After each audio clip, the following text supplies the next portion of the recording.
if you were looking to get published at that time, or I think even these days, it's no different. The solution is to get involved. And that means getting involved either with a group or an organization, very much like the Royal City Literary Arts Society. It didn't exist back then. It's one of the very best going, I think, these days. I've had a long familiarity with it. I've always had really warm relations because it's my hometown.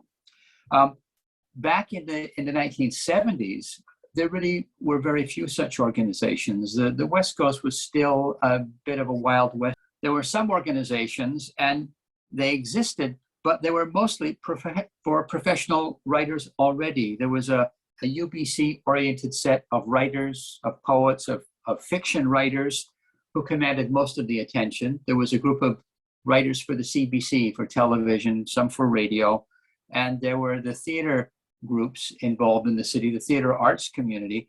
And there was another very small, very exclusive group that wrote for film and for television. That was the ACTRA group. They were expensive and they were hard to get in with. All of these groups, if you were an outsider looking in, felt fairly exclusive. That was just the way that it seemed to be. Now, somehow after the mid-70s, things began changing very rapidly. And that is very specifically because a group of young feminist writers emerged out of the Vancouver area. Several of them came as graduating students from Simon Fraser, from the writing programs, and they wanted in. They wanted a piece of the pie. But how do you do that? Well, the Literary Storefront book here that I got commissioned to write back then, it was published by Mother Tongue Publishing, and I was enabled in producing this weighty book. It still feels quite heavy. I was assisted in this by the University of the Fraser Valley, where I taught for many years, English and creative writing. They gave me some research support to do that, and they also gave me the assistance of Valerie Franklin as a research intern. She wanted to go into a library career, and she became a tremendous researcher working through the archives of the Vancouver Public Library. We worked there. She often went out to the special collections at UBC, a beautiful area which I had never been into myself. You can go in there. It's a very interesting experience. You go into these special collections. Before you go in, they have a little series of lockers. You put all your things, and then when you go in, you get weighed. The things that you're bringing in and your research tools, and you get weighed up to make sure that on the way out, you're not carrying some valuable documents that may have been signed by well-known writers or historical personalities. The university doesn't want to lose their collection this way. So this is where we began tracking down some of the information. And while we were doing that, we had sent out more than 100 letters, about 130 letters to British Columbia writers, publishing people, people in the arts world, some of them who had migrated to other places. And we asked them about their recollections of the Literary Storefront, of those life and times in which it executed its business. And out of that, we got about 40 good, usable replies that had some depth to them and some information, not just a yes, I was there, or thanks for asking. People sent in reminiscences, they sent in stories, they sent in some of the hard times, they gave me, for example, contact addresses for other writers. So this was how it began taking shape in the early part. And from the mail-in responses, from the email responses, from phone calls, and from the large community of writers, a group of potential interviewees began taking shape. And I spent much of 2013 and all of 2014 conducting interviews at different parts of the Lower Mainland with many of the writers whom I'd known or had seen or whom I admired for many years. And slowly the story of the Literary Storefront began taking shape. So we had the data from the research collections in the libraries, that hard data that gave names, dates, and I would offer this to other writers who are maybe, let's say, working on works of historical fiction. You have to get the data, you have to get the details. Jack Kerouac said that details are the life of prose, and he's absolutely correct. You get the dates, you get the events, you try and get timelines, And from this, you can begin shaping up a basic time log of how things began developing. And then you can slot further information into this basic accordion file of month by month, year by year events that begins building up into an accumulation of data. It's data mining, they call it, from which you can begin to craft a narrative. And in that way, it's not a lot different really than shaping a novel in many ways. Those of you who've struggled with that, you'll probably recognize it. There's a process involved. So this is what was taking place. People in Vancouver realized they needed something, and they began coalescing around art gallery readings, any kind of peripheral, marginal poetry, literary events that they could. And that's how Mona Fertig came up and ultimately came to the storefront. She was a young woman writer that came, born in Vancouver, raised mostly in Burnaby on Marine Drive, down near the Chinese vegetable farms, an area I've just always loved driving by. It's like a different little piece of the world down there, close to New Westminster. And she came up there and was introduced one day by a friend of her family's who used to do some babysitting for them when Mona was younger, and then became a kind of beatnik mentor in the art scene. One day came walking in with a book for her that she thought Mona might want to read, about the famous Shakespeare and Company, the store from Paris that Sylvia Beach ran during the time when Ernest Hemingway, Ezra Pound, T.S. Eliot, Pablo Picasso, innumerable people in the arts, literature world were working in Paris. It was cheap to live there. It was exciting to live there. She ran a bookstore initially for the expatriate English language community, and it became a literary drop-in center. So she became the birthing place of some of the great books of the 20th century. She published James Joyce to get him started. She was Hemingway's mail drop-off.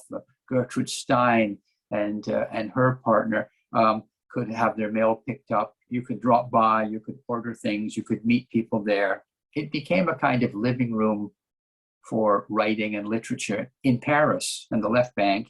And as a matter of fact, if you're on your way to Paris, or if you haven't been there yet, or you haven't been to the area, it's right across the Seine River on the left bank, directly across the river from Notre Dame Cathedral. You can't miss it.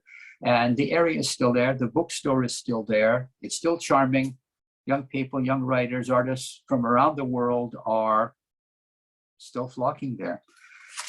Mona kept that idea in mind as she negotiated some of the art scenes in Vancouver. There was the Vancouver Poetry Co-op, a group of writers, poets that met at the Vancouver Public Library. There was the Intermedia arts community, writing, publishing, literature, visual art, that was taking shape under the kind of informal leadership of Ed Varney and Henry Rappaport in Vancouver. And many people flocked to that. There were individual workshops that people like Judith Copperthorne offered to women writers, especially, that Mona took and met other young women writers. These kind of things slowly began coalescing into an idea that we need a central place. We need some central focus for all of this disparate, random, sometimes activity that needed bringing into focus. Out of this comes the story of the Literary Storefront. Ultimately, Mona Fertig applied for a Canada Council Explorations grant after doing some work at the Surrey Arts Centre, where she was becoming more involved in organizing readings, in organizing workshops, special events for writers, people in the arts, multimedia presentations. Began getting the know-how to put events on that could draw a crowd, that become productive, meaningful events where things happened, where people met each other, and where they went away with the seeds for future events. So the electrons began clinging together, a kind of critical mass was developing. And this young woman, perhaps, let's take a quick look here. I think I've got a photograph of Mona here. Here we are in the early 70s. Can we see this? Is the photo coming through? Young woman walking, as you can see, barefoot down Granville Street. That was the time, the tenor of the time. So here's a young woman, early 20s, just out of her teens, who gets involved in this idea of starting something along the lines of Shakespeare and Company Center in Vancouver. And that's precisely what she did. She applied for a Canada Council grant. She received pretty good funding, about $7,500. I think she'd asked for about $8,500. She got a generous letter that said they would fund this idea for 8 months. Now, these were Pierre Trudeau, the senior Trudeau years, where Canada was involved in redefining itself as a nation. It was moving away from the influence of Britain, of France, and of the United States. And it was intent from the 60s onward to really shaping its own literature, its own culture. All right. During the Trudeau years, Trudeau senior years, there was pretty generous support for the arts in Canada, sometimes silly support, but it also got behind ideas like the Literary Storefront and made this idea possible. And that's where we'll begin.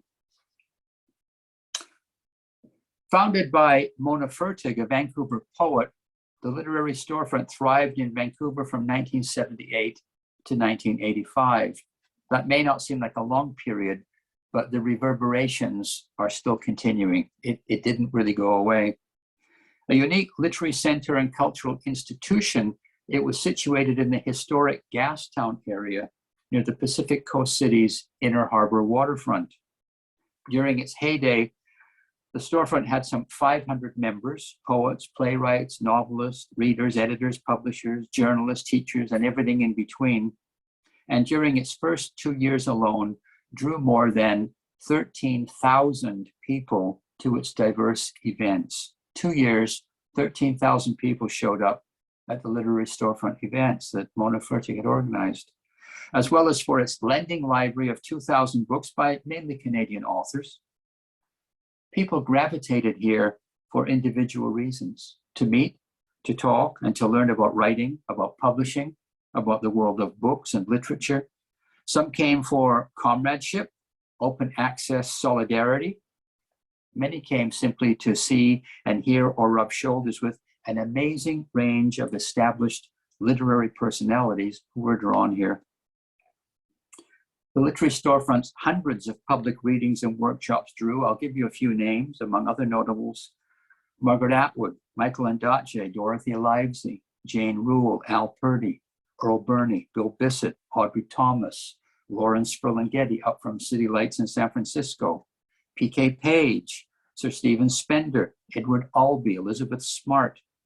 It was also a home port reading base too for the West Coast's own growing legion of writers, people like Roy Kiyuka, Susan Musgrave, Daphne Marlatt, Keith Millard, Carolyn Zeleno, Maxine Gadd, Peter Trower, many, many others were familiar headliners.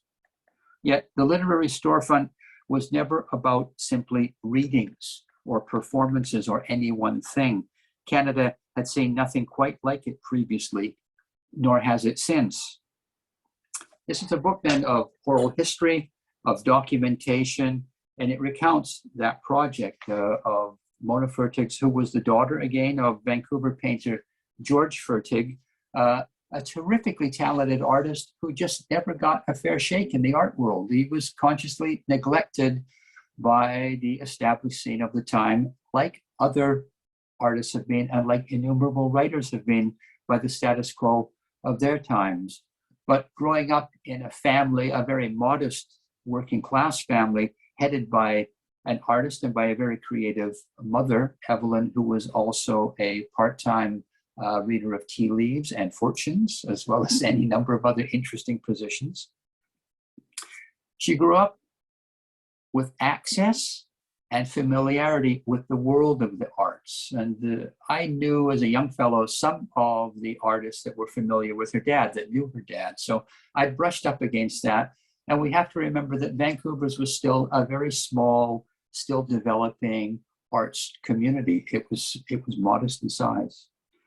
Some of the idea for this book was generated when Alan Twigg, who founded BC Book World, many book prizes out here, organized a conference at Simon Fraser University downtown in 2007, if any of you were there, called Reckoning.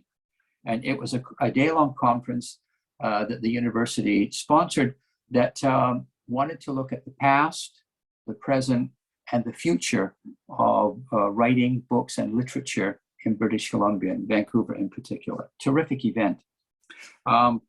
During the course of the day that took place, and there hundreds of people came, many of us hadn't seen each other for years, it became clear to a number of veterans during the event how significantly the region's literary culture especially was being academized, and simultaneously how much of that history was already being lost within this institutionalization. Elders of the West Coast literary tribe were steadily passing away. Who was going to tell the story? When Fertig published her own book about her father, The Life and Art of George Fertig, as the third in Mother Tongue Publishing's Unheralded Artists of BC series, a terrific series. If you haven't seen it, go to the library and check it out.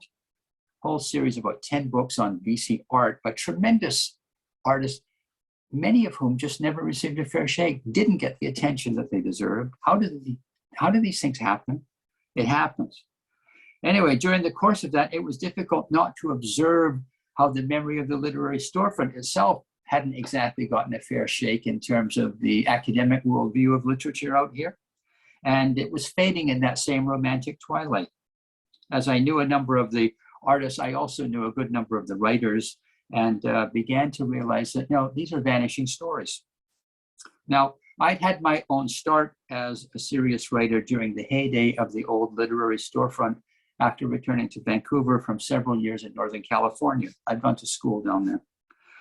When I began asking old friends and colleagues about their recollections of the literary storefront later, this led organically to inquiries among an even wider circle of writer contacts. And literally everyone I spoke with recalled the centrality of the storefront years as a unique moment in the West Coast literary and cultural history. Not just literature, but in terms of art, dance, film, music. Everybody seemed to be welcome at the literary storefront. And you have to imagine for a moment that for a period in time, there was a location in downtown Vancouver that it functioned literally as a living room for the arts. You could simply, if you were down in Vancouver on business or you were shopping, you could drop by, walk up the stairs. There's a library here, there's comfy couches, there's a coffee pot on. There's likely to be other people like you talking about books, writing, how do I get published? Are you going to this reading? Did you hear about that event? It was a place where you could drop by. For someone like me who was very new, it could still be a little intimidating, but I made the walk up those stairs and got to know people, and later on became involved in any number of different events. If, like most of those who congregated there, you didn't have a lot of money in your pockets, that was all right too, because for a while, the literary storefront was Vancouver's bohemian consular center. If you wanted to know about the zen of writing, get your mojo working at a first open mic reading. At a time, remember, when open mics were a very strange animal in the arts world. It was pretty much controlled. The same people got up and read quite often. If you didn't have friends that were already in place, it was difficult to get up anywhere for your first shot at these things. You pretty much had to organize your own events. And for many people, that's intimidating, or it's hard work, or they don't know how. How do you do it? The literary storefront showed everybody how. It also gave you a chance to begin organizing your own events there as well, as volunteer driven. All right. So you've got the library, you've got opportunity. There's a little history. Now, just to think back, during the run of the storefront years, Vancouver was still an old traditional seaport town. The World Expo of 1986 that would accelerate the demolition of heritage buildings and change the city's architectural face irrevocably had yet to happen. Downtown, the Hastings Street Tenderloin, although it was a little rugged, was not the combat zone the provincial and city authorities would allow to fester there as it is now. It still housed the city's best news agents, a variety of colorful pawn shops that pop and jazz musicians used to use to temporarily pawn their instruments for cash. Gabor, the famous cobbler, the shoemaker, was there, and the landmark Only Seafood Cafe just down the street. Nearby, Chinatown was still thriving, And the back alley, Green Door and Red Door restaurants up those shady dark alleys, very romantic. The BC Royal Cafe on Pender Street, they were old reliables. The Ho Ho Inn on East Pender and Columbia Street remained the city's unofficial late hours eatery for musicians and jazzoids. And 2 short blocks away, speaking of multicultural, Vi's 9-table chicken and steakhouse at 209 Union Street, near what's now the Georgia Viaduct, still had legs until 1979, serving up what locals could relate to as soul food. It wasn't perfect, but Vancouver was a town of possibility. Architect Arthur Erickson had earned international renown. Bill Reed was associated with the Pacific Northwest Coast art renaissance. Jean Coulthard was a nationally important composer, and BC poet Phyllis Webb was an equally respected radio broadcaster with CBC. Painter Joe Plaskett, although long a resident of Paris, still called the old capital city of New Westminster, a drive up Kingsway, home, as did novelist Sheila Watson, longtime Perry Mason television star Raymond Burr. We should have a few more monuments out there in the royal city to these people. I keep saying that every chance I get. Actor Chief Dan George from the Tsleil-Waututh Reserve in North Vancouver had already become a beloved elder to many Canadians. And Bruno Gerussi starred in what seemed like a never-ending hit, playing a drift log salvager on television in the weekly CBC TV series, The Beachcombers. Remember that one? Now, Jimi Hendrix's grandmother, Nora, had worked as a chef at Vi's Chicken and Steak Place for years while living on East Georgia Street in the nearby Strathcona district, just in back of Chinatown, and that her guitar wizard grandson had stayed with her many times and sharpened his chops at Monday night sessions at clubs around the corner on Hastings and Pender. Henry Young told me that. You could drop in there on Monday night and see this young guy out from Seattle working out his chops, playing with local musicians, sitting in, jamming, learning ideas, and catching some of his licks from some of the local wildman carriers. All right. Well, among writers, Malcolm Lowry had spent time in Vancouver, struggling for 15 years on his celebrated novel, Under the Volcano. All of this only added to the sense that this was a place that had known famous times, that this is a town where things could happen. English professor Warren Taldman from the UBC for years had been bringing in personalities, writers, artists from the Black Mountain and Beach spectrum, as well as shepherding a group of former students into teaching and media careers of significance. I'll hop over a little bit here. North America, New Vancouver, it remained a swinging neon town.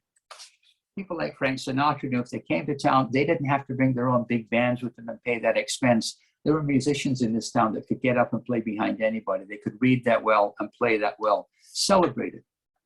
So musicians were here. The Main Street and Hastings Cabaret District, not far from the storefront location, sent acts like Cheech and Chong, Bobby Taylor and the Vancouvers to stardom, although it was entering its last stand. The Lotus Hotel across the old Vancouver Sun building, about 2 blocks from the old storefront. That was the favorite watering hole for media veterans like Jack Webster, Alan Fotheringham, and Marjorie Nichols. You could walk in there as a young writer and rub shoulders with these people if you were lucky. They were pretty friendly, pretty generous.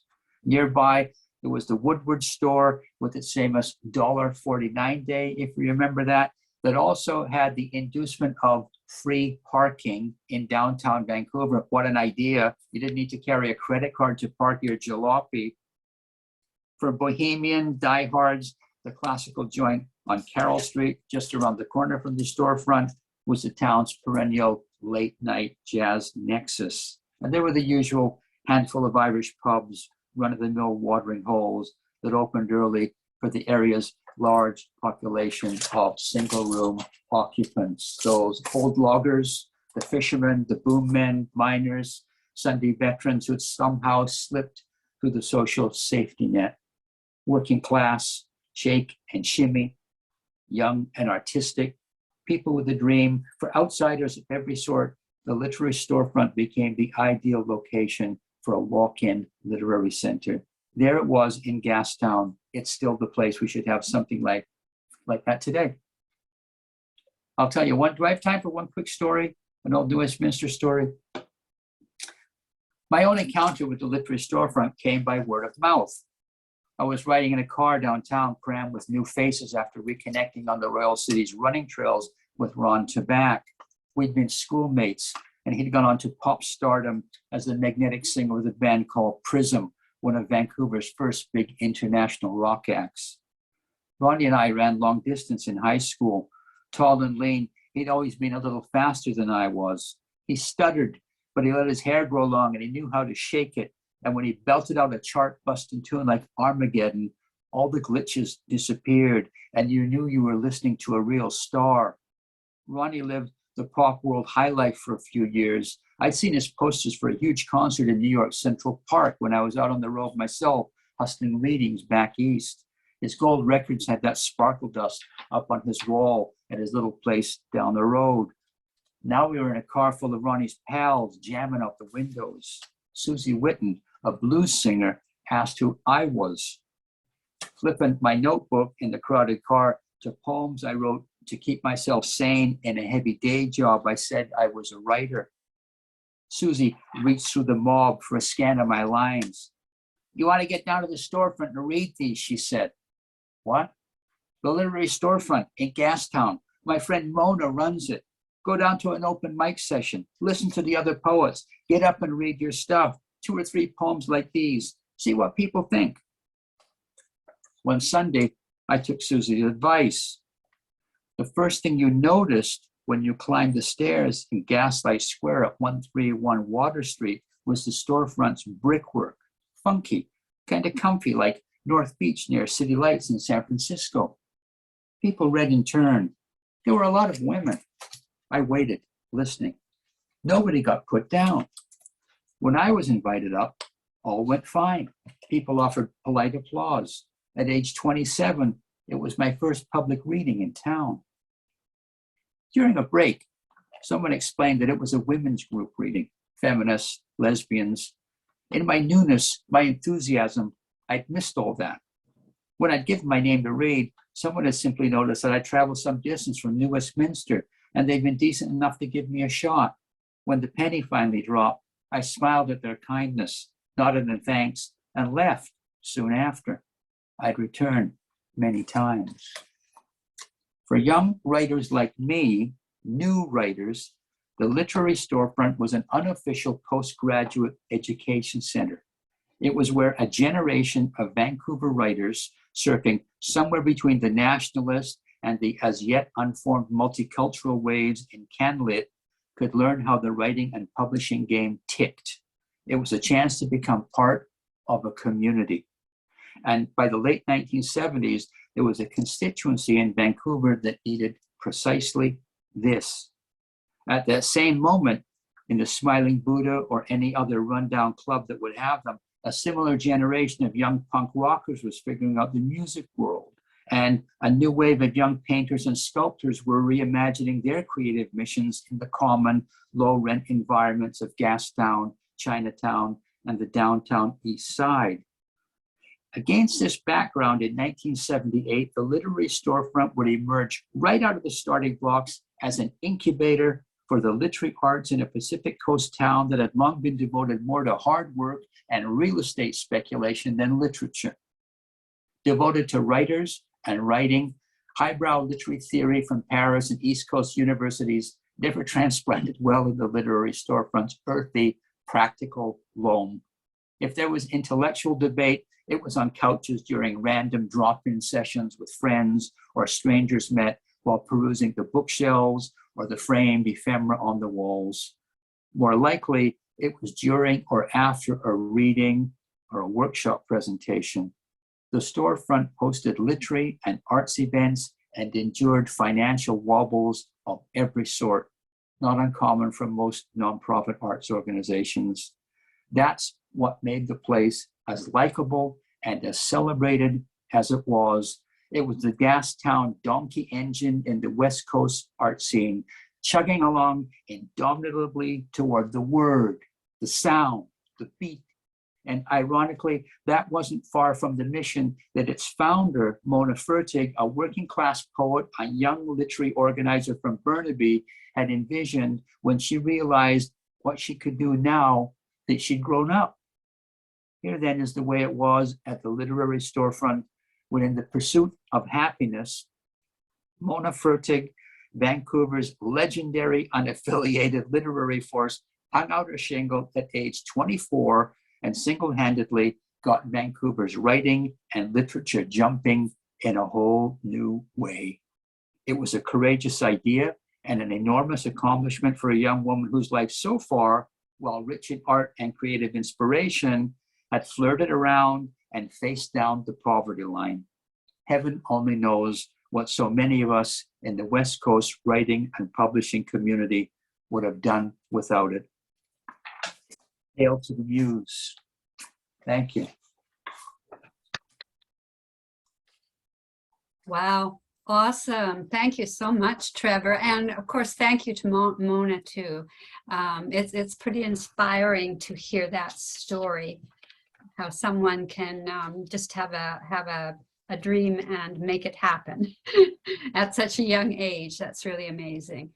Well, So, that thing is still happening. You know, I think yeah. organizations like the Royal City Literary Arts Society, Pandora's Cult, so many others have, in a sense, evolved out of the kind of work that Mona invented or made happen. We're still profiting from that. Yes, yes, absolutely. So this is a good time for you to ask questions of Trevor and maybe even Mona. I'm not sure if Mona's up for that. Janet, did you want to say something? There you go. I was like, Mona. Mona asked about speaking. Yes, please. Oh, good. Okay, Yeah. go for it. Can you hear me? Yeah. Mona. You hear me, Trevor? Yeah, You're Mona. fabulous. That was Great. fabulous. Holy cow. Yeah. Well, it was so amazing just to hear you, because we didn't have very many events for the Storefront book, but it's important history. And I think as we get older, we can look back and see all the energy that went into it is amazing. I look back and I can't believe it. But I think one of the key things is that I wanted to democratize the literary scene, and there was a lot of shutouts, a lot of academic stuff, a lot of small groups, and I wanted it to be open to everyone, and that was really important, and it to be open all the time and to have as you say, a living room feel. But the biggest key things that happened was after the events and all the readings, we would get together and we would speak and have drinks. We always had a bar, and people then actually their energy connected in a very important way. And that's why things happen because of that. And we just got to talk, and oh, here's Peter, he's coming to sit down. And we got to talk, and Peter was the barman, key supporter. Hi, Trevor. There's Trevor. Hey. How you doing, mate? And I think Hey, Trevor, get a haircut, will you? Singer. A great singer. Get a haircut. anyway, it was a very incredible time, and there was so much happening. But the thing was, I started it myself without it. It's no committee. Now, this is an important thing, because committees can bog you down forever and ever and ever. So I just went gung-ho and started it. And I went to George Whiten when I had to write my constitution, and I had to write a thing about the board of directors and everything. And I asked George Whiten, who was Susie Whiten's father, and he was the head director of all the neighborhood houses in Vancouver. I said, what happens? I've got a constitution I've written, and there's directors, and what if they fire me? And he says, that's a chance you have to take. And I thought, oh God, you know, to give your heart and soul for everything like this, and then to have a group come in and knock you out. I just thought, what can I do? But no, wasn't the problem. So that's an interesting thing that happens in nonprofits, but I didn't have a problem. And it was a very extraordinary time with very amazing people and interesting, incredible events and lots of stories that could go on. I think we there should be a documentary film, Trevor. And you would be fabulous with it. And but it's an important thing that because of Vancouver, the Association of BC Publishers have tried to start a literary center, and that didn't happen. And there's a lot of politics always involved with committees and everything. And that's a hard thing to handle. So I think I was lucky that I got this grant to go forward, and so many people were involved, and it was a wonderful time. And I think we always need this grassroots thing, because I think it's become less cohesive. From what I understand, it's really broken into pieces, Vancouver scene, I think. I don't know. I'm on Salt Spring. Lucky for us. Any thoughts? Anyone have any thoughts? Anybody have questions, comments? I just wanted to thank you, Mona, for what you started and continue and art like, and thank you for acknowledging Royal City Literary Arts Society, Trevor. Yes. I mean, we're piggybacking on the shoulders of what everyone of all you started. Like we try and, I love your mission statement. I read it in the book, and yeah, so we just try and do a little bit of that. Keep things going in any way we can, right? But Great. it was so fascinating because we had a launch for this at Heritage Grill. Was it in 2016? That's right. And I thought it needs love, this book. It needs more because there's so much to the story. And I love your idea of a documentary. That would be fascinating. I think there has been an interesting development in the last few years in Vancouver in let's say the archiving of the cultural history of the city and the area. We've got the Storefront book. I was able to do another book called Making Waves. It was a collection of mostly other people's writing, but there's a tremendous essay in there by Judith Copperthorne, the veteran poet, the longtime early feminist in Vancouver, someone who really had to put up with a lot of baloney in the old days when it was hard for women to break in.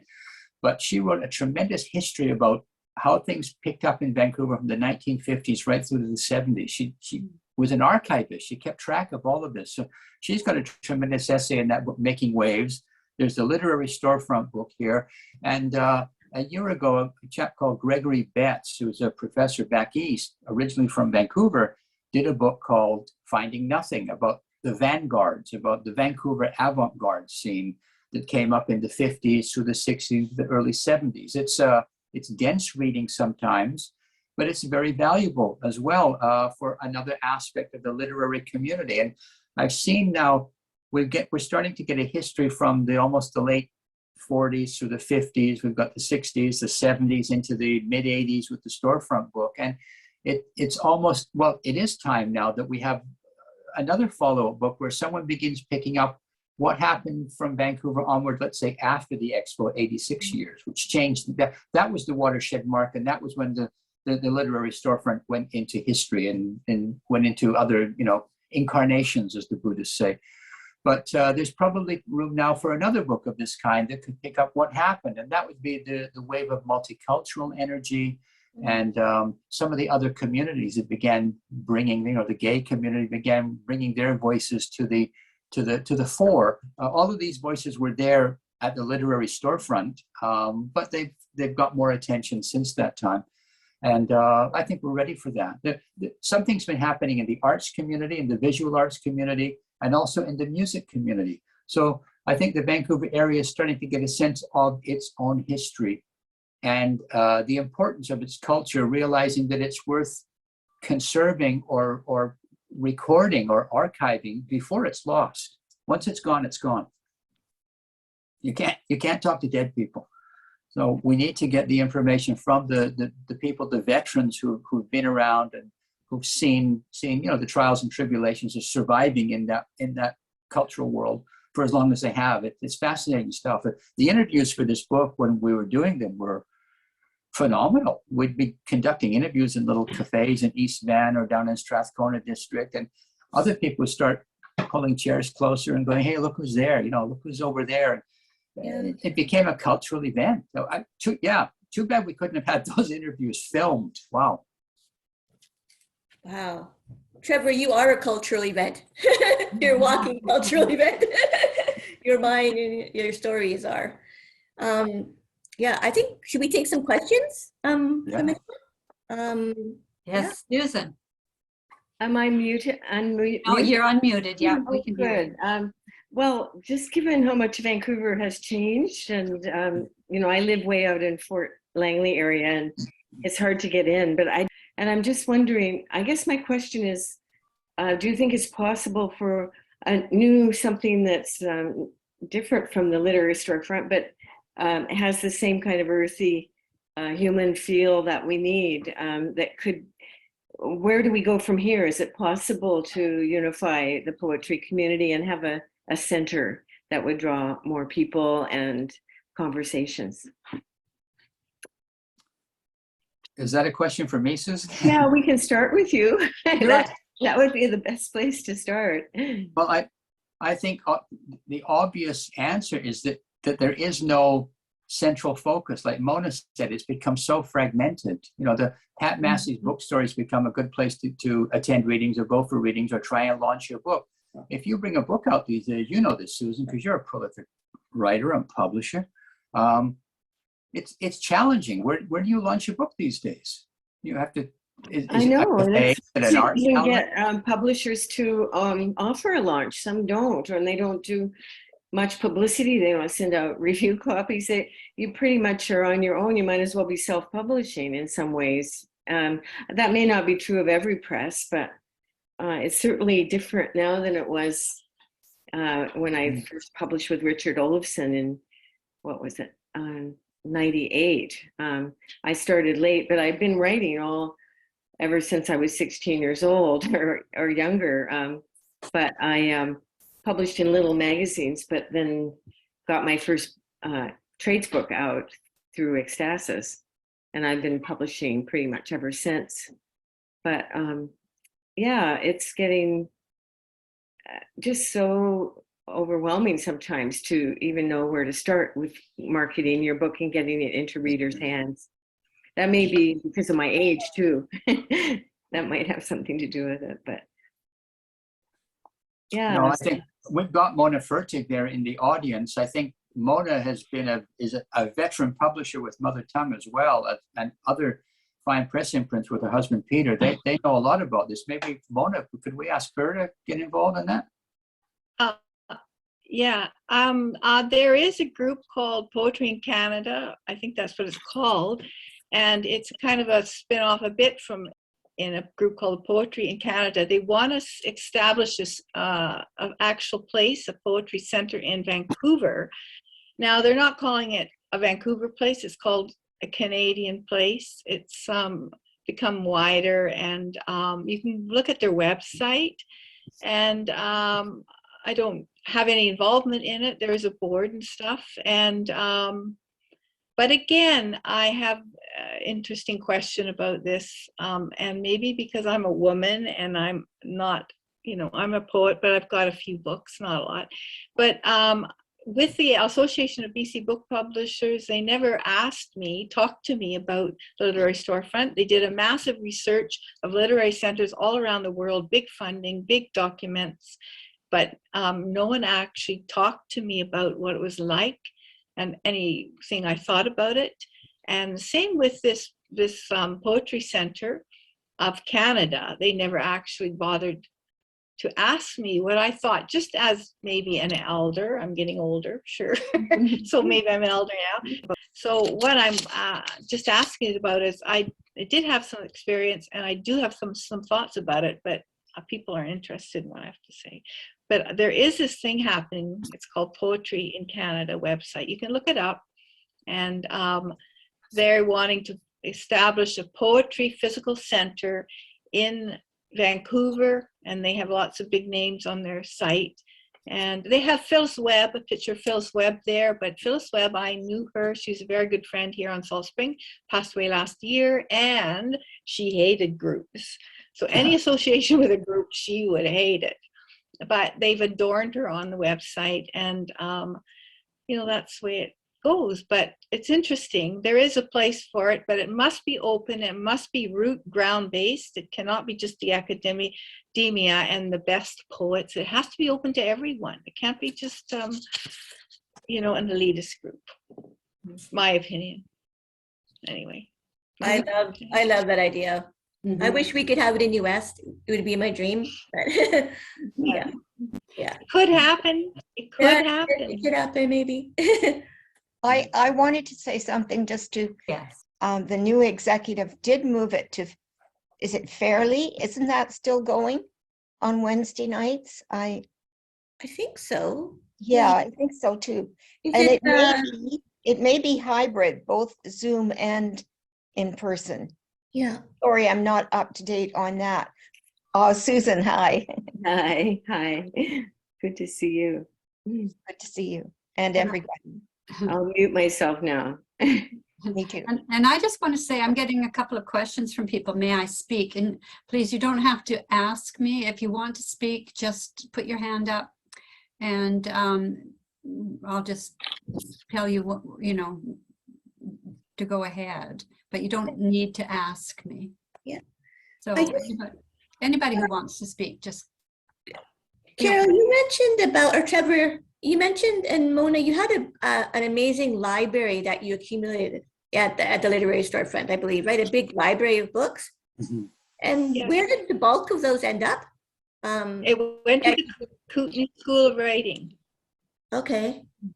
Is that And with they Fred Waugh? And Yeah. that's Fred Waugh's group, right? Yeah, I think. that was in Gastown too, and I'm not sure what happened to the rest of them. They might have gone to SFU. I don't know. Okay. Yeah, I think there's a mention in the book of Bill Jeffries, who ran the Coburg Gallery that was next door to the Literary Storefront for a long time, told me that different parts of he got 50 chairs from the Literary Storefront. He got some chairs for his gallery to do some readings and events. And the books went to the Kootenai School of Writing. Now that had a couple of locations. There was one up on Broadway. I remember they were doing events, I think near Oak, if I remember right. And then down in Gastown as well. And I didn't know, I thought the books had somehow then been ported to Simon Fraser, but I don't know exactly where, unless they are, these special collections would be one place, but it's unlikely they would take the entire collection. There simply wouldn't be room at Simon Fraser, I don't think. I could be wrong, but it's one of those mysteries, like a lot of the papers that went out to, I mean, Mona was able to find a home for the Literary Storefront papers at UBC Special Collections, and it's a darn good thing that they ended up there. I think there are about 27 file boxes that I had to go through, page by page by page boxes. And but I believe even after that, there were still random pieces of Literary Storefront material that would come to UBC's attention at different times. And I know after Mona moved on in '82 to Montreal, a collective and then a couple of American guys were running the storefront for a time. But there were some other literary materials got generated. And I once found myself with an unusual number of a newsletter that came out that I hadn't seen at UBC or at Vancouver Public Library. So there's always these gaps to fill in these collections of memorabilia or the archival material like that. Vancouver Public Library's got the sound recordings. You can still go and hear 125 recordings that Mona had made of all the different readers that were there, and not all of them, but a great many of them. You know, that's a valuable asset.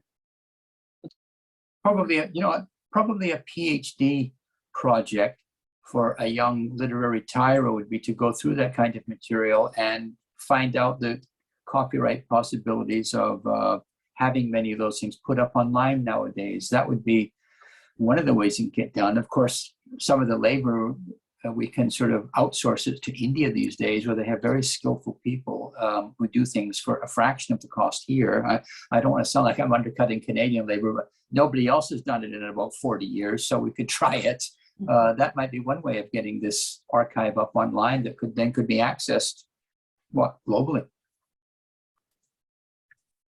Anybody else want to comment or ask a question? It's been really stimulating from my perspective. This has been a very stimulating event. Oh, yes. It's my understanding that the origins of the internet was a result of an American research project to create a communication system that would be decentralized and could survive a nuclear war. And as a result, the intent of the internet was always decentralized. And I think when I hear this discussion here about a literary storefront kind of operation, I kind of hear a centralized system, which I don't know if that's such a great idea anymore. You know, in the past where the numbers might have been fewer, or the communication was the old-fashioned way with paper and mail, yes. But today we have, you know, systems like these Zoom meetings. Anybody can form a collective. And I think that's actually a good thing. And so I just wanted to share that. And there's a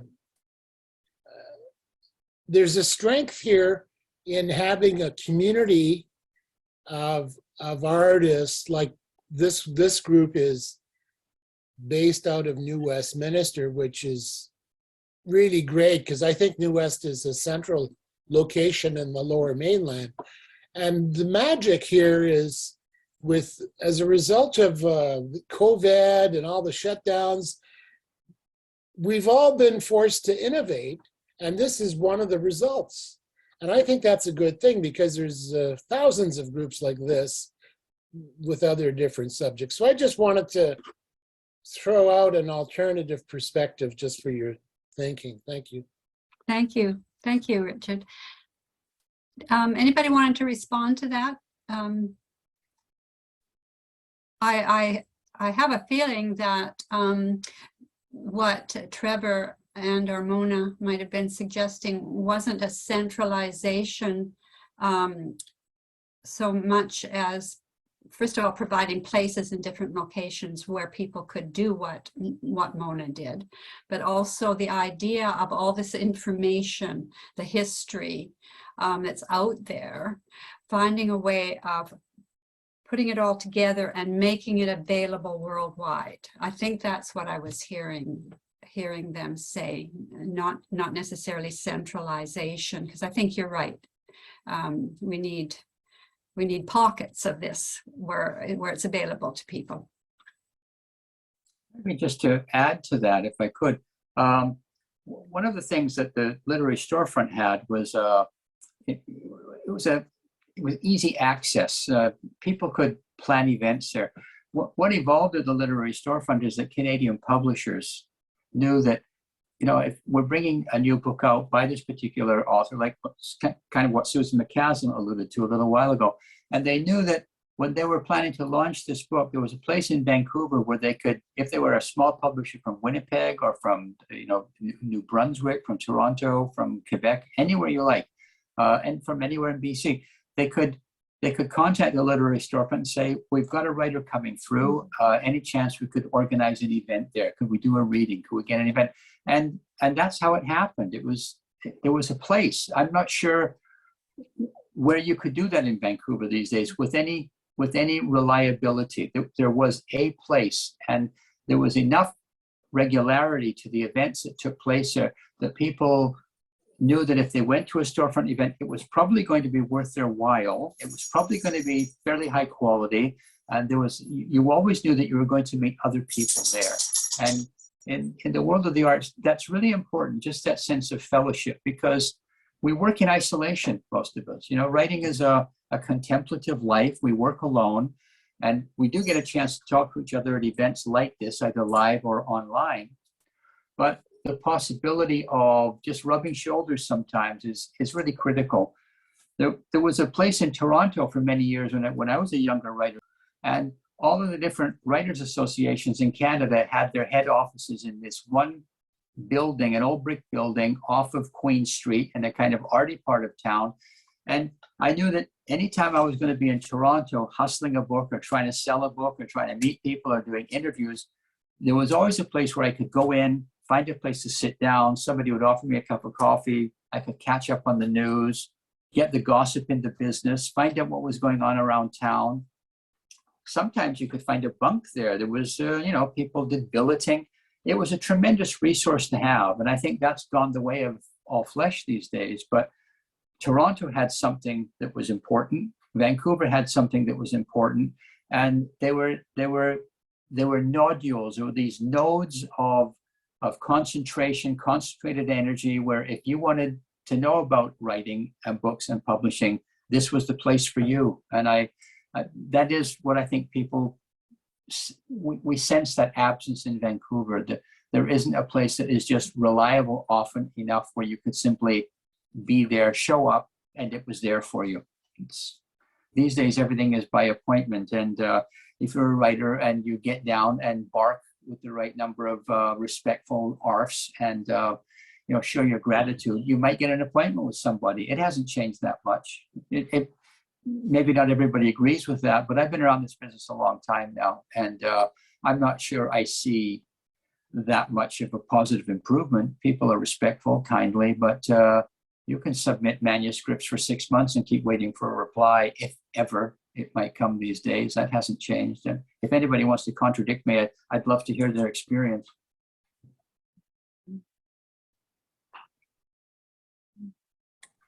Yeah. Could I say a word or two? It's Peter. Yes, Peter. Yes, go ahead. Yes. Good evening, everybody. Susan, I haven't seen you for quite a while. Yeah, it's good to see you. So, yes, when we talk about these nostalgic moments, Trevor, and Richard, I think you had a very good point there. You made very good points. We live in a very different world now, man. It's crazy. The Literary Storefront, when I was with Mona there from the beginning, and we started off our opening night, we were given from Molson's Brewery about two dozen cases of beer as a celebratory offering from Molson's Beer, free booze for the night. And it was fantastic when we opened up in Gaslight Square in Gastown. And I was going to mention that, it's kind of interesting now, both places were in Gastown, sort of like the heart of a lot of the action in Vancouver, whether it was music, art, the gatherings of people.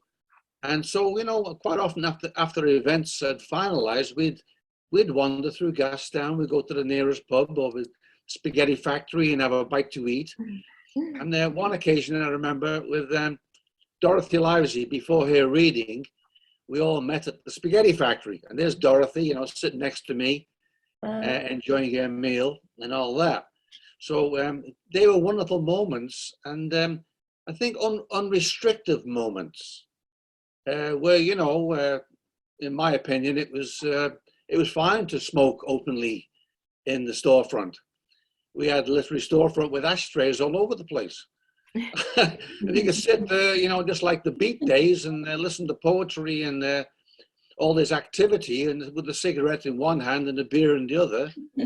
And it was so relaxed. It was community. Yeah. What it was all about was communing together with the creativity of the community. And whether it was live performances, music, I remember singing along with Roy Kayuka one night. We had a bit of a jam session. There's Roy, and we're all going crazy, of course, after a little imbibing, etc. And these are wonderful occasions of the community gathering to, like in a tribal manner, to dance around the fire and create. So wonderful moments. And it's sad in a way that we have to rely on sort of like the communication through all the wiring and all these laptops that we're carrying around to have a meeting. Here we are zooming away at each other. Yeah. Wow, what a Zoom. Should have mentioned this 40 years ago that we'd be zooming online to talk about stuff, you know, you wouldn't know what you were talking about. So anyway, I have wonderful fond memories of the storefront, the activities, running the bar, which I did, you know, with the guitar in hand and everyone singing along, jam sessions, you name it. We had wonderful moments. And I'm really, really grateful that Trevor put all this down in a book, because I think it was all going to disappear if it wasn't for you, Trevor. Oh, Full cheers for you, Trevor. yeah. Hey! Wow. Yeah, because you can do the work and you can have the experience, but you want people to remember it and have it down in a book, right? Otherwise, it'll just kind of pass. So it's here forever, right? Yeah. You know what somebody mentioned earlier about the gatherings for readings and all that stuff, you know, just of late, you know, in the last few years, sometimes there's a book launch and there's very few that attend.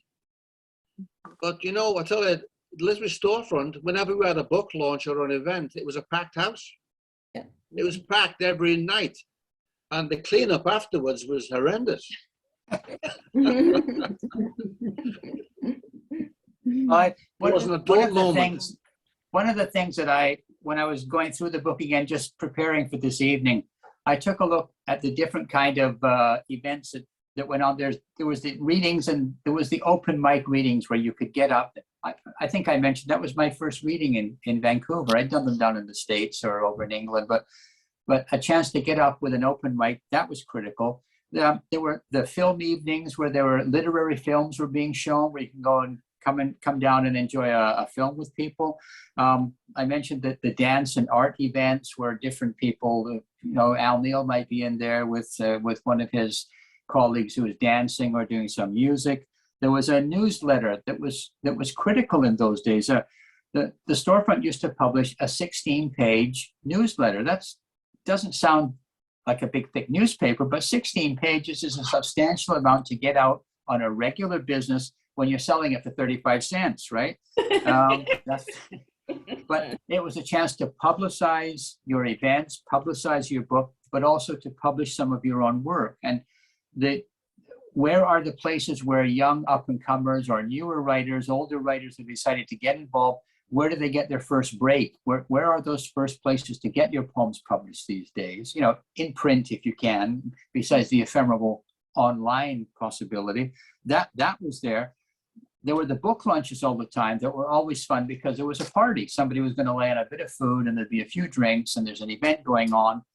But whenever you had a book launch, one of the things was the guest headliner always needed a kind of a warm-up act or someone to get things going. So that meant there was more possibilities for local people to get up on a stage as well. That was important. There were the special workshop events.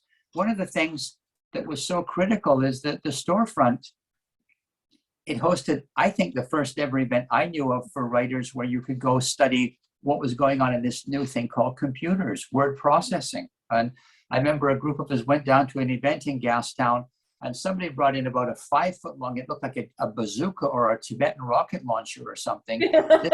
This was an early computer, and they showed people something that Richard alluded to. Now we call it the net. It was called the Source. It was the first time anybody in Vancouver had ever seen it. If you heard of it, it was an American something or other that they were inventing that would make the American Library of Congress information available to everybody, called the Source.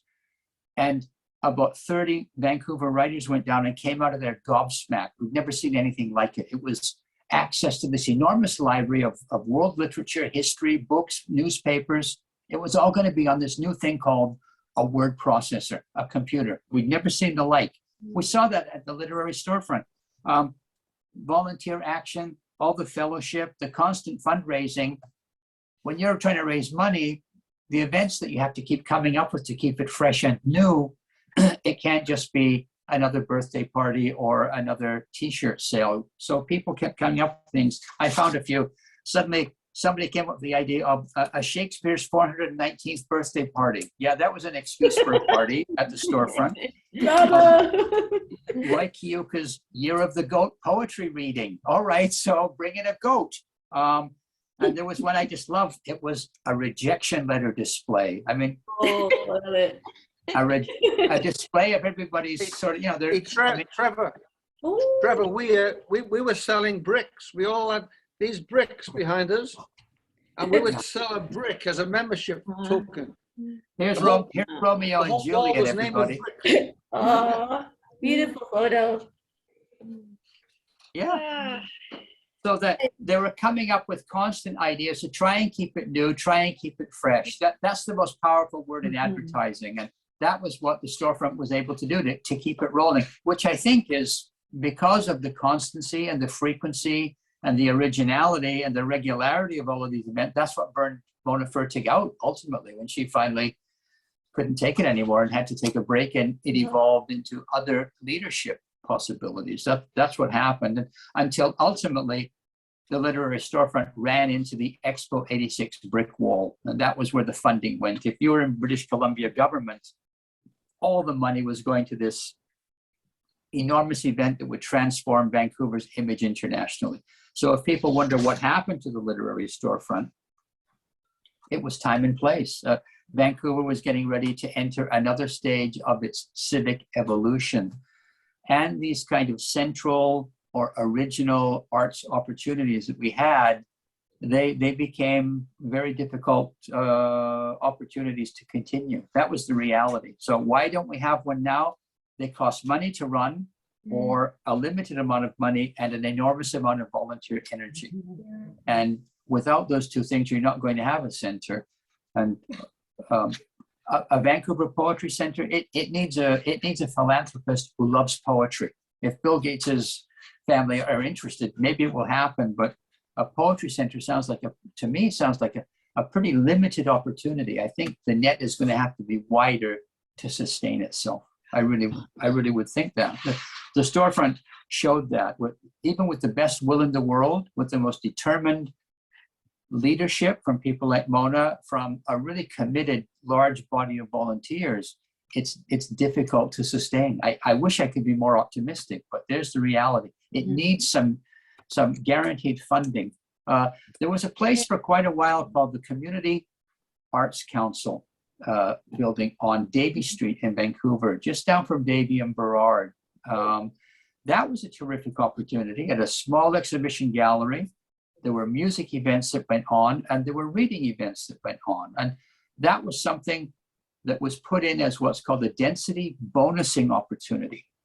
I went into politics for a few years, so excuse me for this, but Vancouver was going into the big building phase after Expo.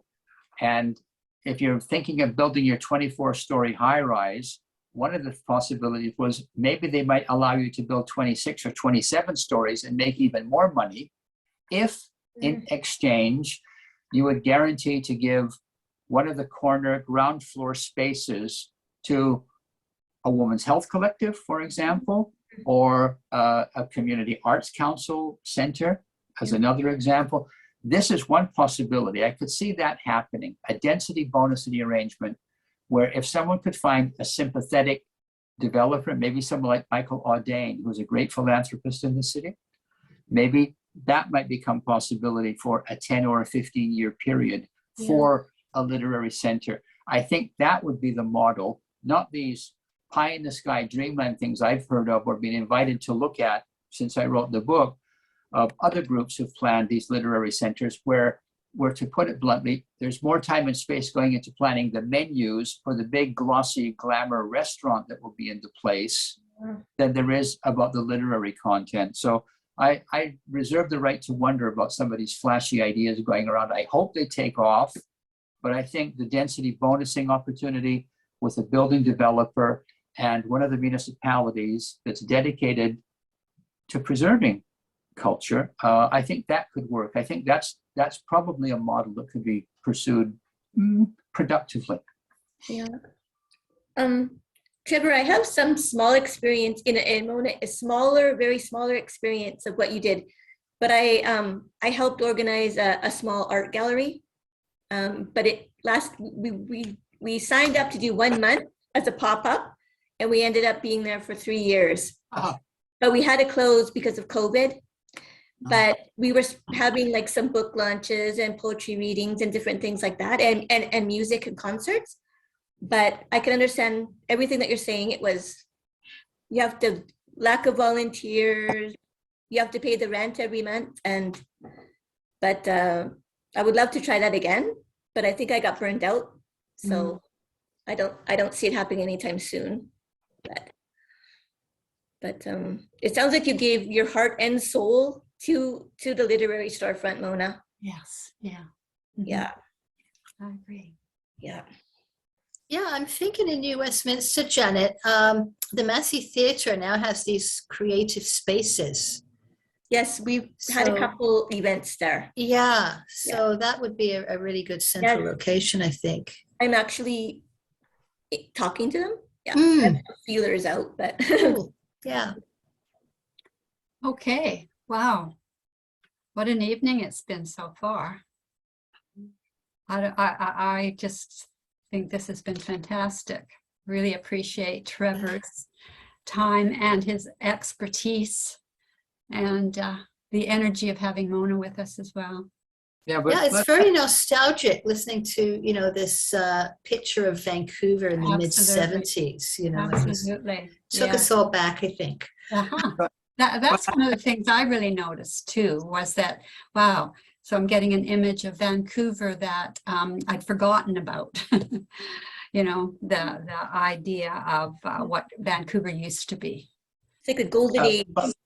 Look how the event tonight is being presented, though. It's being presented by Royal City Literary Art Society, which has evolved in the aftermath of the storefront and other events and organizations that have taken place.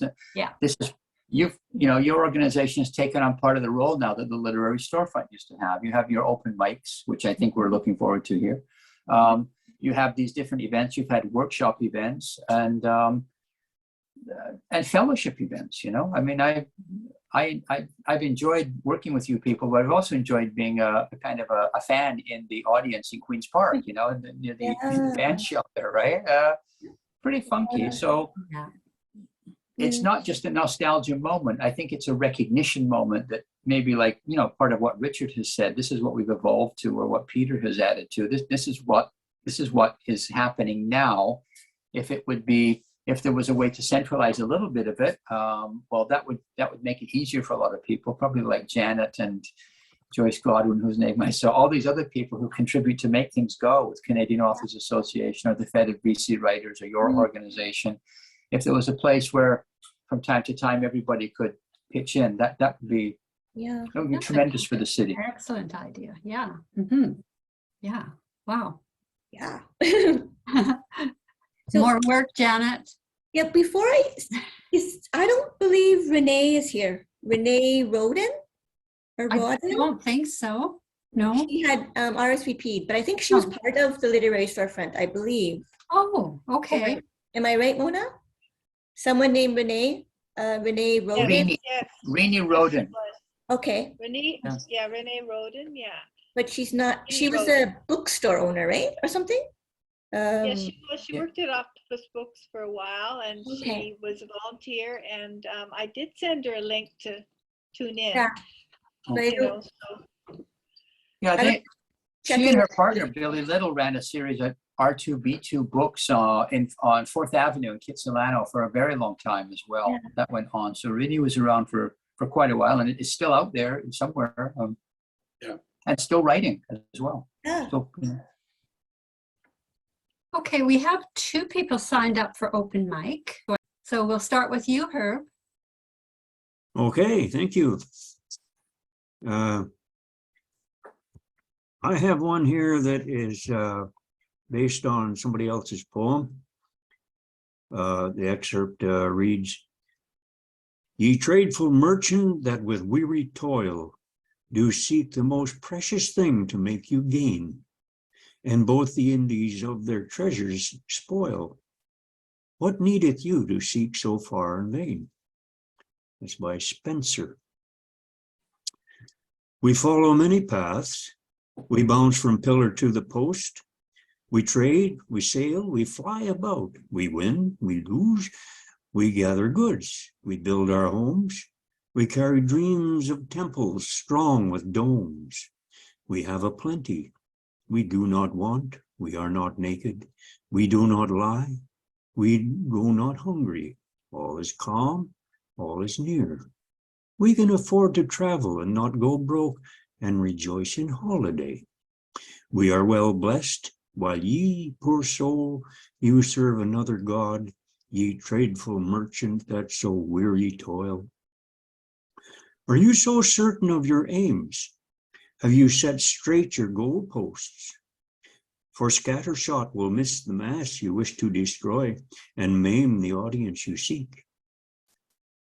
Have you asked the purpose of your pursuit following the scent of success, or is it the murky call of money only that drives you on? For greed is one of the deadly sins. Have you calculated the wages of sin? Counted the coin of that which you do seek, the most precious thing you count to make you gain? So what if your ancestors bought and sold, lied and cheated, swore with broken oath, toiled so hard to make gains they forgot the concept of family? What has that got to do with thee?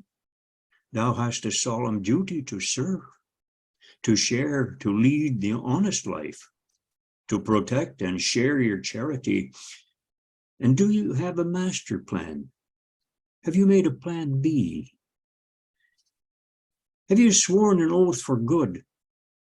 Nor both the Indies of their treasures take as spoils. The ultimate goal to seek is, of course, peace on earth and all goodwill to man, self-fulfillment, satisfaction in one's daily toil, and woe to he who fails to honor God's great plan, whose command is but for our good. And are we to pain ourselves and our progeny with worthless ego, never sniffing roses, heeding robin's song? For home is love, and love is home, and you, what needeth you to seek so far in vain? All the world's riches may be found at home, ye tradeful merchant that so weary toil. God or no God, you are self-sufficient in the end, so why do you seek the most precious things to make you gain? You can do good unto others, there's no need to take, nor both the Indies with their treasures take as spoils. You are well blessed, as Spencer wrote in that long ago. So what need you to seek so far in vain? Thank you. Awesome, Herb. Thank you so much. Your poetry is always very, what's I'm trying to say is makes me aware, brings me up short and makes me think of what's really important in life. So Oh, good. Thank you so much for that. I thought you were going to say it is poetic. It is poetic. It's one of the aims of Yeah, poetry. that's right. It is very poetic. Thank you so much. Thank you. All right, Cynthia. I've been feeling nostalgic for the 80s and 90s. I was on the Toronto literary scene at that time, and I started this book, and I just pulled it out this summer and started working on it again. So I want to share the first page and a half with you. It's called The Stoner Files. Jared, the place where his life broke. It was snowing peacefully, large wet flakes falling into pines. And finally, for a moment, Jared felt safe. Snow was gentle. It was too good to waste freaking about eviction or hunger. He pulled on a sweatshirt, ran his palm along his spiked blue hair to see if it survived, then slipped into his boots and out onto the street for a few breaths of cool air. People and dogs and even thoughts moved slowly. Jared let his mind relax and soon after his body. Let himself breathe for a moment. Snow gave him peace like streetlights at night, a blanket of safety from the world that nagged him about his poverty and unemployment. The air filled with white crystals, and he let the cool diamond fall softly on his face. Watch them comfort the city in permission. Permission to stay home, curled in bed with one's lover, to cook meals for friends, to enjoy reading and being in a way that the busyness of daytime generally disturbed. Today he could. With his journal tucked in his coat, he walked familiar Toronto streets, looking in lit windows at the relief inside, aching to be adopted by one of the window families. He gazed into a middle-class home, at a tall man who poured tea from a cream-colored flowered pot, then walked over to the fireplace. A table was lavishly set with so many silver dishes and pieces of polished cutlery that Jared wondered how they could eat so much. He peered inside to look for the rest of the family, but only saw the dishes and the older man reading. Soon he came to his favorite window. It was in a house with a beautiful maple out front, whose leaves he had watched turn from green to yellow, with a hint of rose on the tip, then fall away, and now the branches breathed from beneath the wet snow. This was the home he wished he belonged in, Mr. Moore's house, his grade 11 English teacher. Leaving the squat reminded Jared of the night he had left the old man. He had never gone back, not even to collect his journals and stories, so lovingly stored on scraps of paper and torn napkins, filed secretly between canvases in his bottom drawer of characters and places. He didn't go back for his pastels or paints or for one more look at what he was leaving. His body wouldn't let him. The stories were with him, and he was free. He knew how to leave and not look back. This time was easier. He stood in the street, absorbing the last moments of blue light before night fell, no longer worrying about what to do when the boards went up and locks changed. Maybe he'd make a snow castle for all his friends. The cold stopped bothering him, and he drifted to numbness. He had all his clothes on and hoped to wake up in a snow castle in Mr. Moore's home, anywhere but here. It's not that he wanted to die, it's not that at all. He just couldn't bear to wake up one more day in the memories and the stress of struggling so hard, kicked out of everywhere he attempted to live. He imagined Mr. Moore finding him, being carried through the door of their home, what it would be like on the inside of that window, wanted and safe, allowed to live all his dreams, to paint and drink tea late at night. He held on to the feeling of security, imagining being carried like a child in strong arms. It had been a peaceful light orange dream he had let himself savor, even after the stone and his sleep wore off, until boots kicked him in the side and passers-by stepped over him in their morning bustle for buses. The blizzard had turned cold. Billy kicked him repeatedly for being on the wrong corner, so he moved a block over. Then the cold and damp were sharper than the steel toes had been in his ribcage. The wind stung, and he wondered if the TD bank grid would ever dry his wool sweater. Wandering and panhandling took up the daylight until night fell again. So thank you so much for indulging me. And that's the beginning to my new story. Oh, wow. It wasn't an indulgement at all. It was a real gift. Thank you so much, Cynthia. Wow. I can hardly wait to read or hear the finished version. Thank you so much. And now Francie Luan has said she could read if, and I think I did say to you, Francie, that yes, that would be great. Are you there? Yes, I Oh, am. good. Okay. And now if I can find what I was going to read. There it is. The guest list. Next Friday, for dinner at my house, I've invited Fernando Pessoa, Portugal's most mysterious poet. I had to ask his close friends too. They are inseparable. Ricardo Reis, Alberto Cairo, and Alvaro de Campos are his most popular heteronyms. They are not nom de plume, not pseudonyms, but alternate personae created for various purposes. 4 men for dinner, all so different, yet the same. Pessoa's own name means person, persona.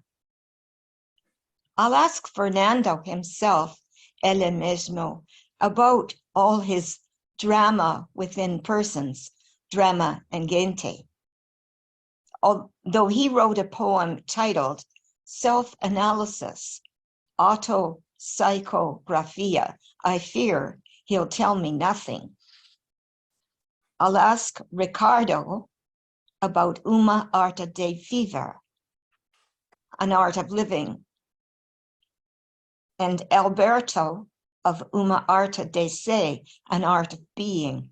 I'll query Alvaro on Uma Arte de Sentir, an art of feeling. They are all poets, and these are their specialties: living, being, and feeling. There won't be space at my table for Fernando Pessoa's almost 70 other writing personalities. Pessoa was born in 1888. When the centenary of his birth was recognized, Portugal celebrated all 4 main characters invented by Pessoa so he could write in different styles. Each of these new poets has his own physique and specific biography. They were born in different years, 1 before and 2 after Pessoa himself. Fernando Pessoa died in 1935 at 47 years of age. Almost 30,000 pieces of writing by his different heteronyms were found in a trunk in his rented room in Lisbon. Probably these 4 different guests will have different food preferences. I imagine that Mr. Pessoa will be, like me, on a seafood diet. I see food and I eat it. I think that Reis would want red meat with lots of chorizos and salt pork. Cario might be pescatarian, preferring sardines and bacalhau, the famous Portuguese salt cod. I expect that Campos is a vegetarian. Beverages I leave to your imagination. Pessoa and his non-existent coterie with all their variations. Who could provide more interesting table conversation? Reclusive chap that he is, Pessoa will probably decline my invitation. Will he allow the other poets to come over? The end. Thank you so much, Francie. Thank you. Thank you for sharing. Thank you for listening. And I think Winona would like to read. Yes, hi. I'm new Okay. here. Welcome. And I write mystery novels. I actually write genre fiction. I'm not all that literary. So this is my latest book. It's called Ticket to Ride. And my guy is a professional musician and an amateur sleuth. So I'll just set this up. You have to imagine, first of all, that I'm English, and second of all, that I'm a guy, because it's written in the first person. I'm going to read for a couple of places in the novel. First of all, Jason's finding he's getting back in touch with his intuitive self, which he first discovered when he was working on board a cruise ship 6 years earlier. Back then, he had a guardian angel named Jilly, who appeared to him on Twitter, and basically she saved his life. And she's come back to him in this novel. She's on Instagram now. We've moved ahead.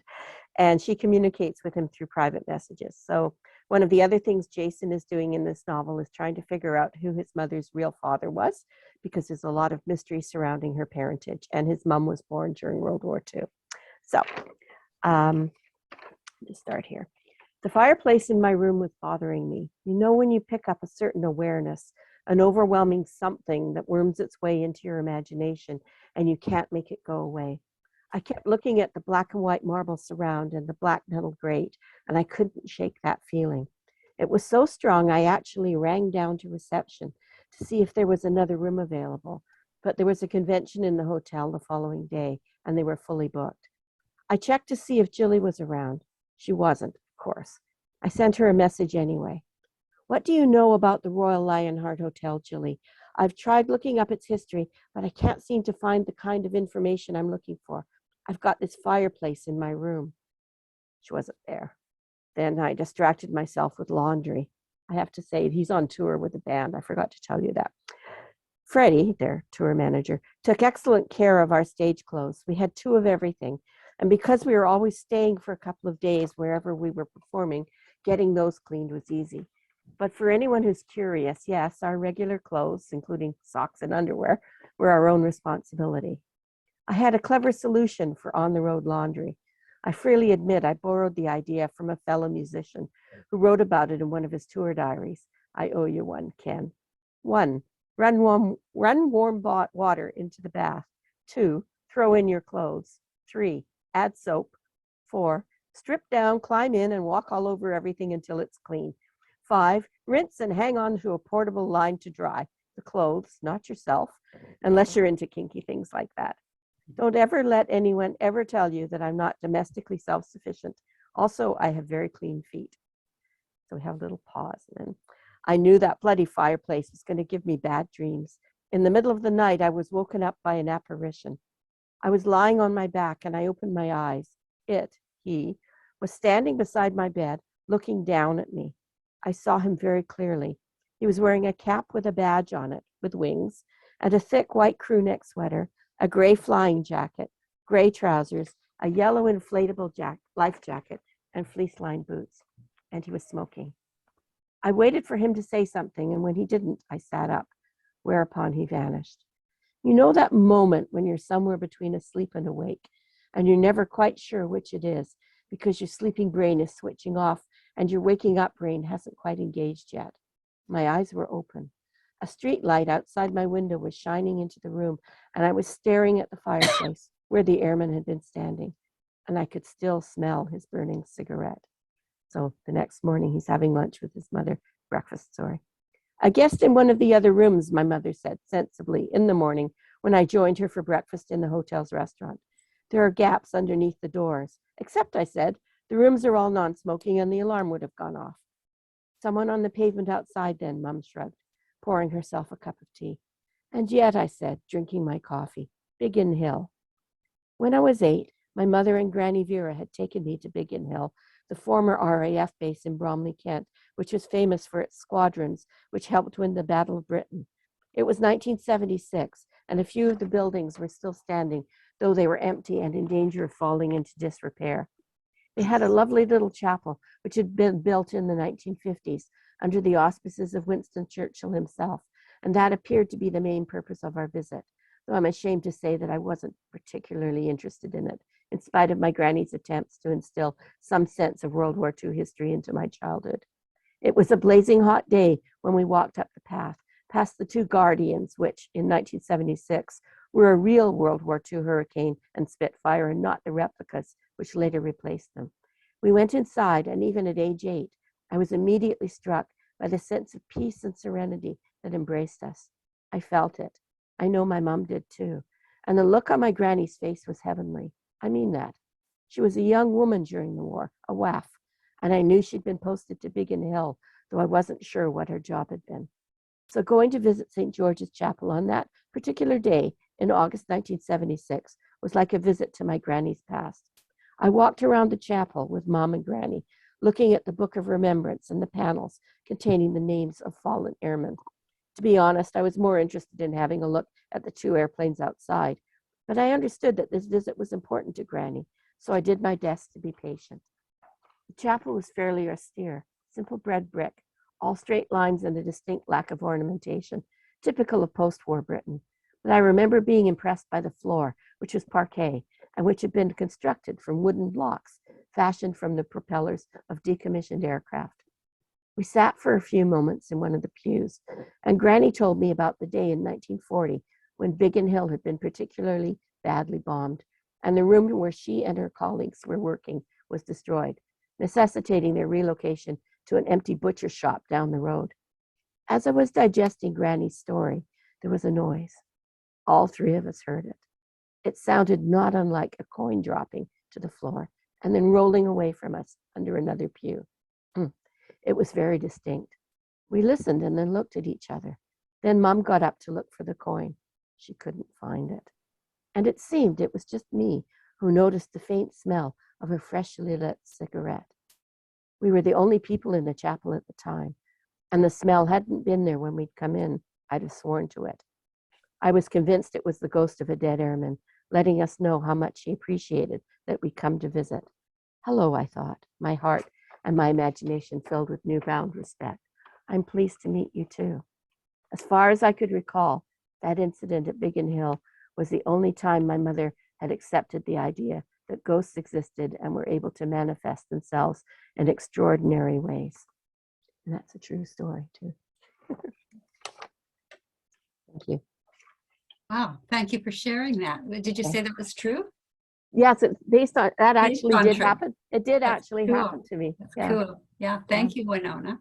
Okay. Now, I did see something from Janet wondering if Mona would like to read something.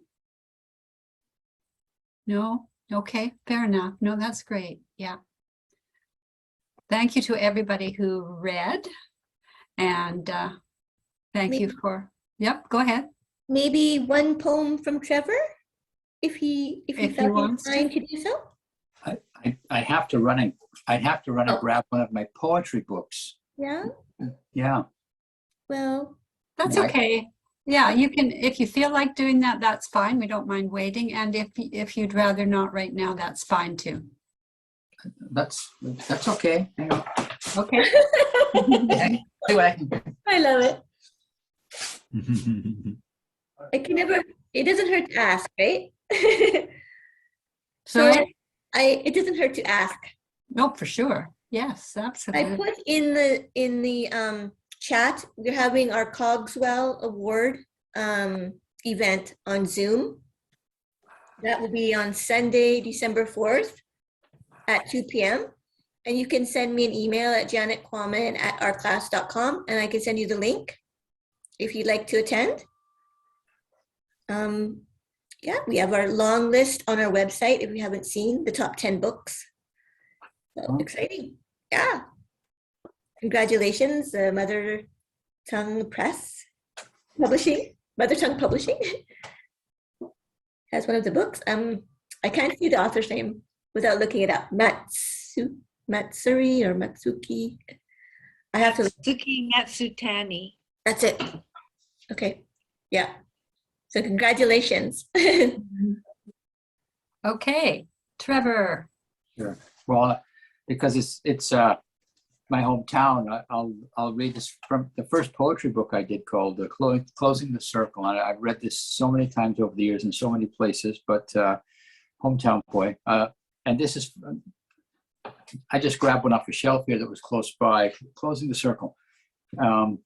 I added a couple of other lines in a later edition, but this was the first one. So it's called New Westminster, and it's an impression of the town from when I used to live on Carnarvon Street, just a half a block up from Columbia, up the hill. And my wife and I were apartment managers for 2 old buildings there, just down from the Dontonwell Hall where the rock and roll dances used to be.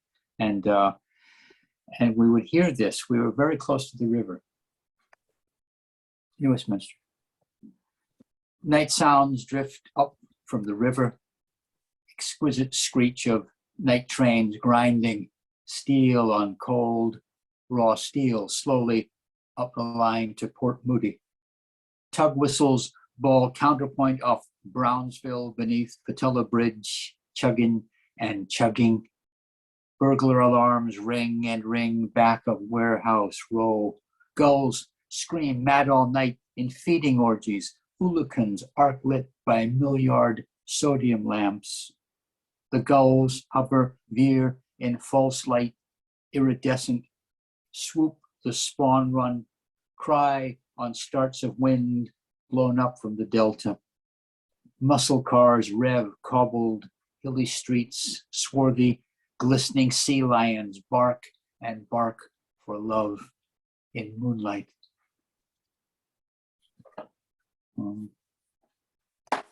That was wonderful. Wonderful. I feel like I was right there in that place with you. So that's the old town, my hometown. Yeah. Wonderful. Okay. Well, thanks for asking. Anybody else have anything they'd like to say, or? I would just like to thank everybody for being here and supporting this event, especially especially Trevor, and also, oh gosh. Mona. Is Mona still here? No, maybe I she's think gone. she just left. I Yeah. think. Okay. Yeah. And all of those of you who read tonight, just really brilliant work. Thank you so much. Thank you Okay. so much. Thank you, Carol. Thank you, Janet. Thank God you. bless everybody. Thank you so Yeah. much. God Yeah, bless you you. bet. Yeah. Thank you as always, Carol. Yes. I think I thank you. called you our Zoom goddess. I'm gonna get a t-shirt made for you. Zoom goddess. Oh my gosh. Well, Thanks, everybody. Good I night. would call a lot of things. Good night, Thanks. Herb. Yeah. Night, Herb. Thanks so much. Thank Take you. care. Yeah. Best of health to Good to everyone. see you, Cynthia. Yes, as And always. really wonderful Yeah. to see Francie Thank you. See you. And Winona read. and she's our- Winona. one of our Meeting you. newest Thank you. members. Her Stephen, first as reading. always. I'm talking to Winona soon about featuring at Tellers of Short Tales, maybe January or February. Cool.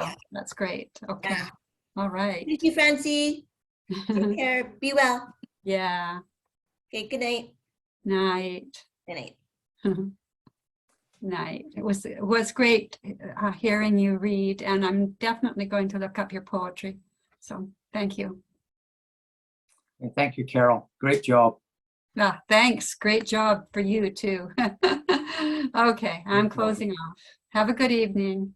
Night, night. Night.